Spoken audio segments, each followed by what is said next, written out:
장점막의 건강을 유지하기 위해 우리는 두 가지 핵심 요소를 고려해야 합니다.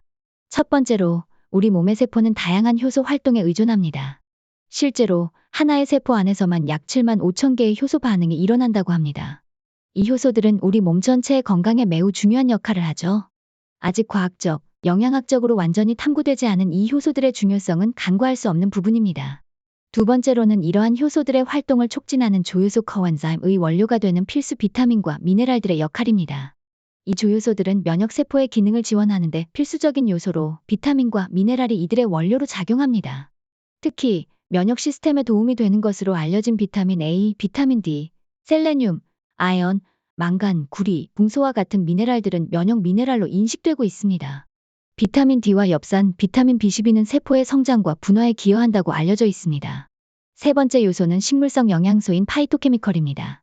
이 성분은 면역세포를 직접적으로 지원할 뿐만 아니라 암세포의 성장과 분화를 억제하는 데에도 중요한 역할을 합니다.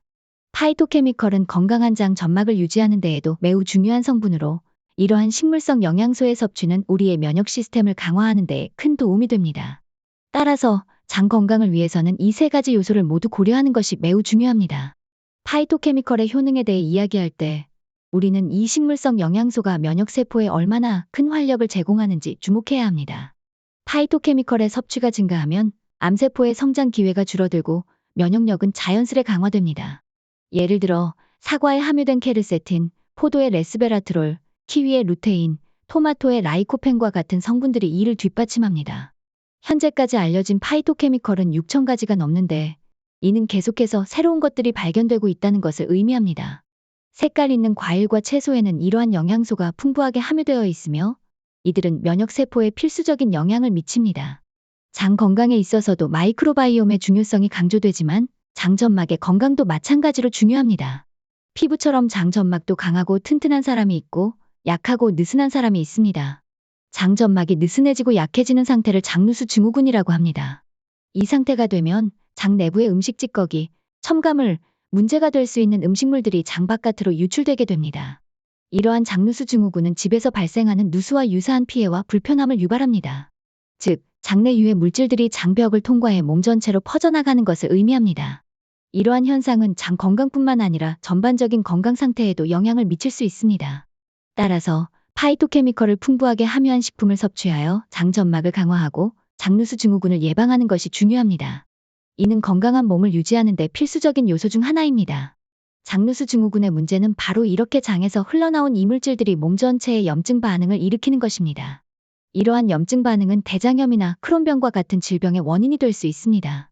또한 여러 알레르기 및 면역 질환들이 발생할 가능성도 있습니다. 그렇기 때문에 장점막을 건강하게 유지하는 것이 매우 중요합니다. 장점막의 건강을 위해선 두 가지 주요 요소를 고려해야 합니다. 첫 번째로 점막세포의 재생을 촉진하는 영양소가 필요합니다. 이를 위해 베타카로틴과 같은 비타민 A의 전구체를 풍부하게 함유한 음식을 섭취하는 것이 중요합니다. 두 번째로 장상피세포, 특히 대장 상피세포에 영양을 공급해야 합니다. 대장 상피세포는 단쇄 지방산을 통해 건강을 유지합니다. 그렇다면 이 단쇄 지방산은 어떻게 만들어질까요?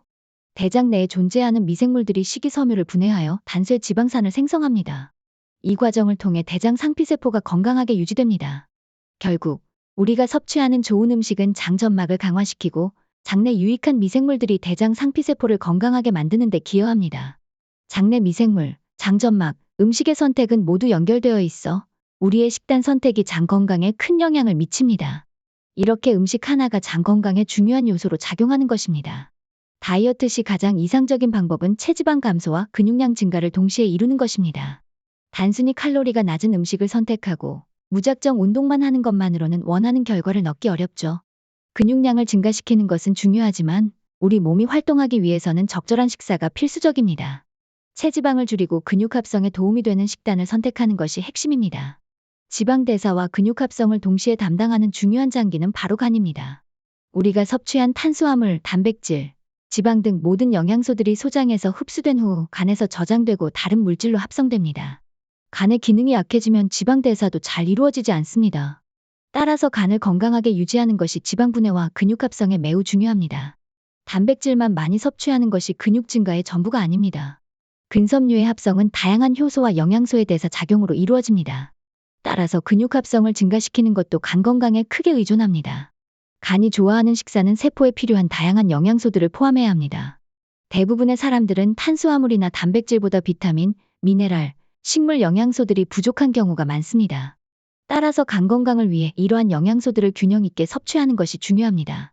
올바른 식사를 통해 간을 건강하게 유지함으로써 체지방 감소와 근육량 증가라는 다이어트의 이상적인 목표를 달성할 수 있습니다.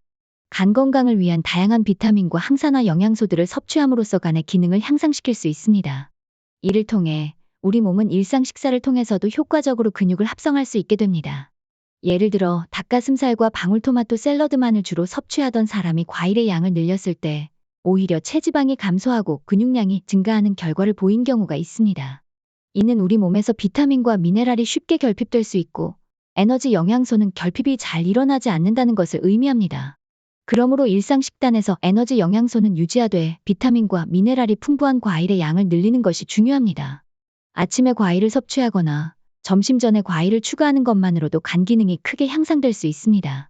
갑작스러운 식단 변화는 어려울 수 있으므로 아침 식사나 식전에 과일이나 채소를 섭취하는 것이 체지방 감소와 근육 증가에 도움이 될 수 있습니다.